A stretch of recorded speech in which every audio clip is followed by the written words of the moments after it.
We begin our anniversary celebration today by hearing the end of the story of the children of Israel in the wilderness.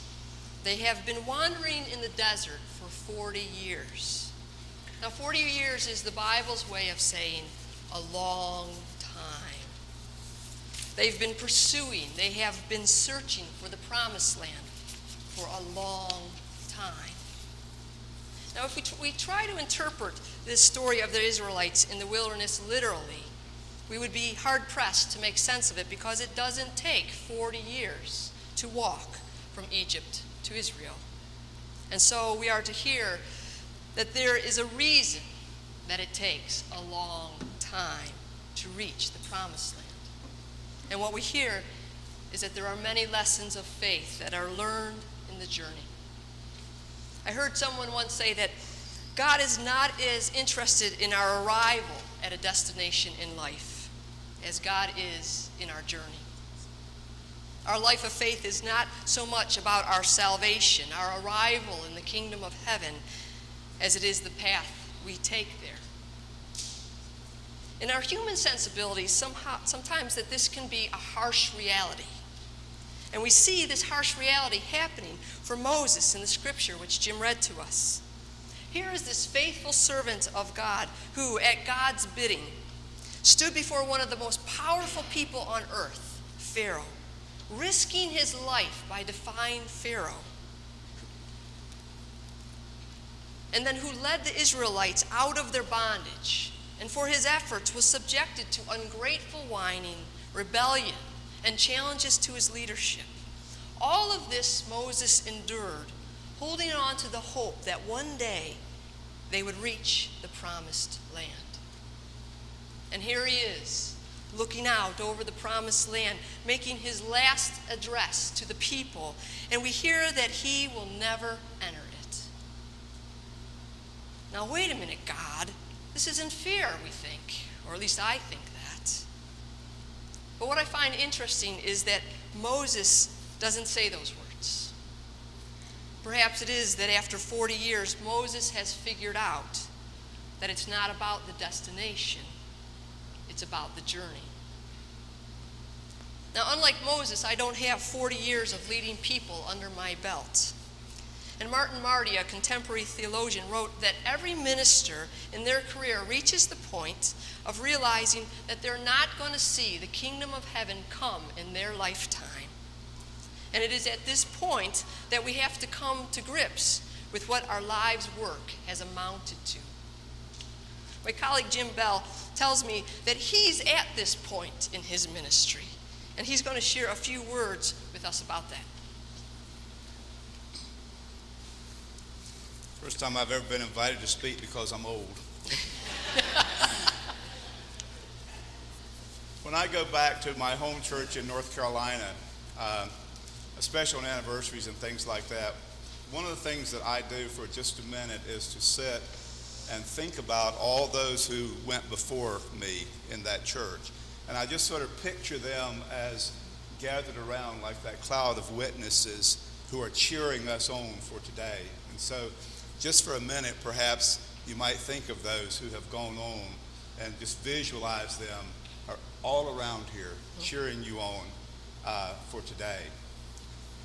I'm 66, and I have reached the age where I realize that I am not the future of the church. I actually realized this a few years ago, but I didn't know I realized it when I preached one Sunday when I was 52, and I talked about being in my middle age. And at lunch that day, my daughter said to me, "Dad, who do you know that's 104?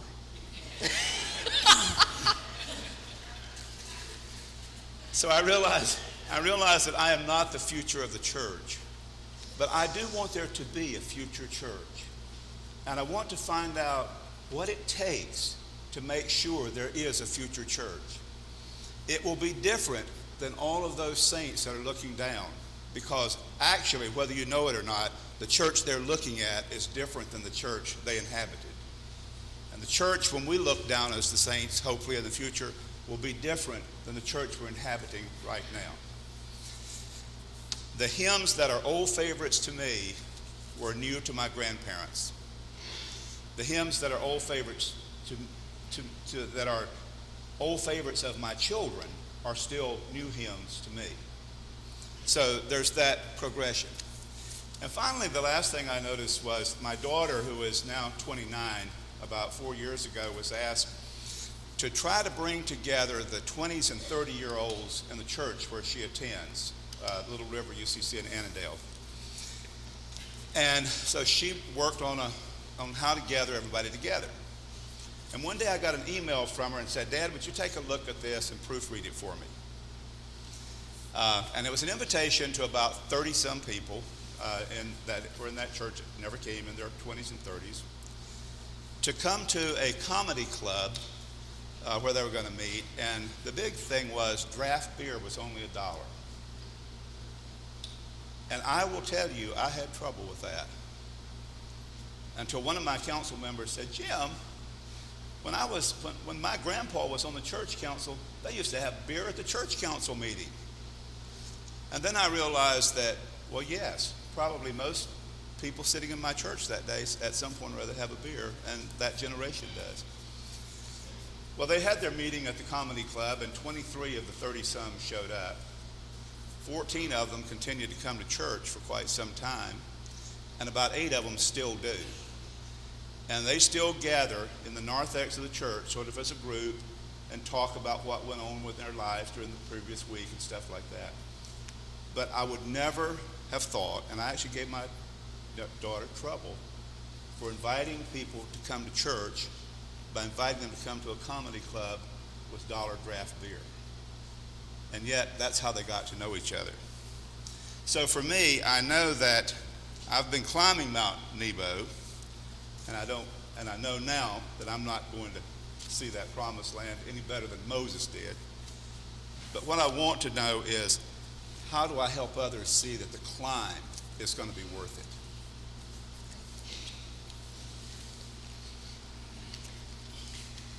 It's Jim's wisdom that we as a church are going to be drawing from as we undergo a visioning study in the course of this next year. But today we're not just here to talk about the future, we're also here to celebrate the past and to celebrate those who have recognized that they would not be the future of this church, but they wanted to ensure that there would be a church here for us. This year, 2 plaques will be added to our memorial board, which is located in the narthex. And the memorial board is one way that we remember those who have given much to ensure the future of this church. And in the recent past, we haven't added any names to our memorial board. So today feels like the revival of an old tradition and I hope that also today creates a new tradition as well, that every year on our anniversary, we recognize those who are added to our memorial board. And so I encourage you all to think about if this is something you'd like to do to help our church in the future. And today we are celebrating the faithfulness and wisdom of Calvin and Myrtle Kellner. The plaque reads, "In recognition and gratitude for the generosity of Calvin and Myrtle Kellner." Just over a year ago, Calvin died, following his wife into the church triumphant. And before his death, Calvin had made arrangements for his house to be bequeathed to this church. This amazingly generous gift was the largest single donation this church has ever received in its 133 years of history. And I remember sitting in my office as his brother Albert handed me the keys to the house, the original keys to the house with the original skeleton key. And I just held that key, and I remember praying, and I continue to pray, that we be faithful stewards of this gift as we go into the future of this church. Today we're also remembering the generosity of Charles Hammerbacker. And his plaque reads, "In loving memory of my husband, Charles E. Hammerbacker Sr., given by Lillian M. Hammerbacker." In preparing for Charles' eulogy, I had spoken with his family members, and over and over and over again, I was told about what a generous man he was. And not just generous with his money, but with his time and with his caring and his concern. He was a man with a generous heart. The story was that when he was in the nursing home for those several years at the end of his life, he would go around and he would listen to the people who worked there and other people that were there who were down and not feeling well, with their spirits were not up. And he would listen, and then he would give them a piece of candy and say, to try to brighten their spirits. That's the kind of man that Charles was. And he shared his generosity, not only with this church, but also with the whole Highlandtown community. Charles, along with another man, were responsible for starting the Highlandtown Community Softball League. Now, if you played softball as a child and you lived here in Highlandtown, then you owe a debt of gratitude to this man. And today we remember his generosity. And today we're also not only recognizing others, but we are being recognized as a church for our commitment to the children of our community. This year we sponsored a Little League team, not of the Highlandtown Community Softball League, but of the Fort View Community Softball League. I want to ask Tim Watkins if he would come forward and say a few words as there's this plaque. I got another plaque. Oh no, here. Tim was the coach of our team. He sponsored. I want to put this here. You want to say a few words? Sure. First of all, we'd like to thank the church for their support in our softball league, and hopefully another 130 years of support would be fantastic. See, the enthusiasm he wants to coach for 133 years. Well, I'm 27 years in, so here we go. First, I'd like to present you with this in support of our league, this plaque, and also this plaque of the team. It's a wonderful picture of the team. Oh, great.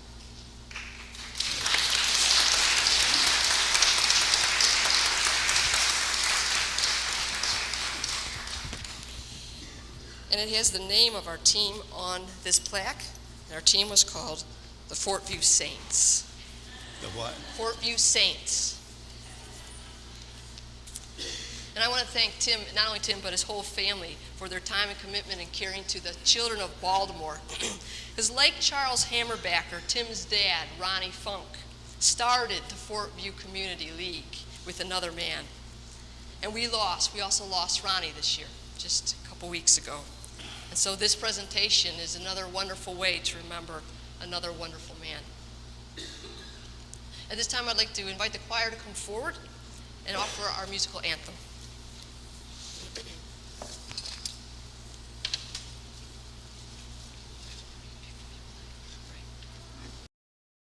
Moses' journey to lead the Israelites out of bondage began when he took a step toward that burning bush to listen to the voice of God. Today, we are taking a step on the journey of faith to turn aside as Moses did and listen for the voice of God as we commission 5 of our members to engage over the next year in a visioning study. And the Reverend Jim Bell is going to guide us over this year in the study, and he's going to share some of his thoughts with us about the benefit of a visioning study will be for us. Those of you who are on the church council, I hope you'll forgive me because you heard some of these words the other night. I've always pictured 2 institutions in our society as very similar, and that is hospital and church. Hospitals have to be prepared for new birth, and so they have to have a nursery, and they also have to be prepared for the end of life, and so they have to have the hospice and end of life. On one end of the hospital, it's bright and colorful and cheerful and loud and mobiles moving and everything. On the other end, colors are more subdued, it's more peaceful, there's a quietness, there's a reverence for what life has been. The church is also like that. The church is also always bringing in new life and always passing on life as each of us pass to that greater glory of God. This visioning study, one of the things that we'll be doing over the next year is saying, so how is it that this new life gets incorporated into this church as people like me move to the other end?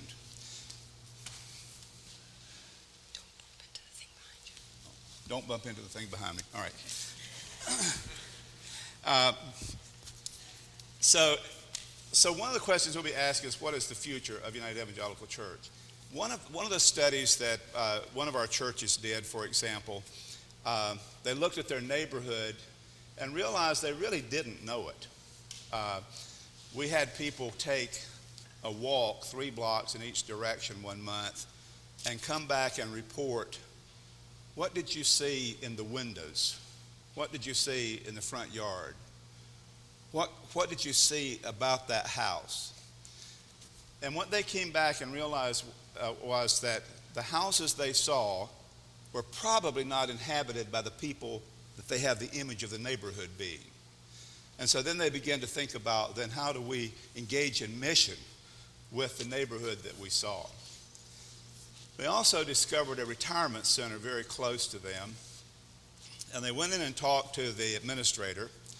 And as a result of that conversation, the choir started rehearsing 1 week per month at the retirement center. And the people began to enjoy the music so much that they eventually began to have 2 and 3 carloads of people from the nursing center coming to church on Sunday morning. And one woman even joined the choir from the nursing center. It's been 4 years ago since that happened, but they still send 2 cars every Sunday for people from the nursing center to come. These are people whose lives were enriched because the church realized how close that nursing center was. The other thing they found was a drug rehabilitation center for youth close by. They went in and talked about what they could do. And they began to have potlucks with the kids. They began to have mentors for them. Out of that group of over 2 years of meetings, one young woman became a member of the church. And the last I heard, she was planning to get married, and things were going well for her. So there was only one out of that many. But think about that, one person's life entirely changed because that church went out and looked at their community. Now,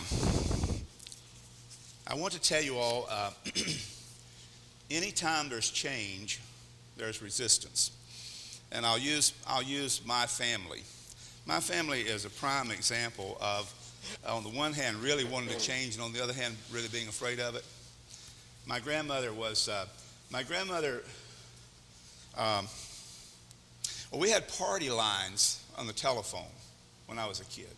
My grandmother never listened in, except one day 2 women were talking on the party line, and one of them said, "Well, where did you hear that?" And the other woman said, "Well, I heard it from Eva Hedrick." That was my grandmother. My grandmother says, "You never heard any such thing from me." But my grandmother was the type that on Sunday morning she would sit in church, and she sat behind a woman called Miss Hattie, or at least to me.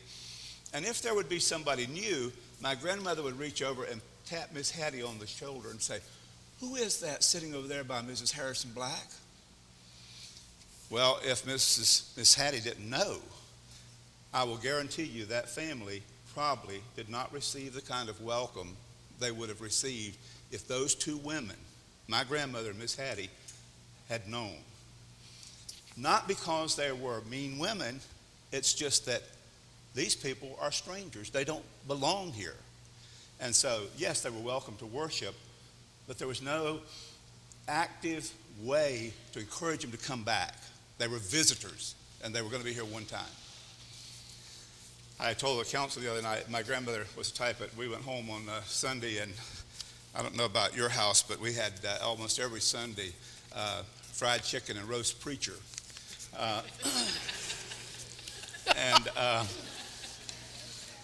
But if there were visitors in church, I knew the preacher was safe that Sunday because we were going to talk about the visitors.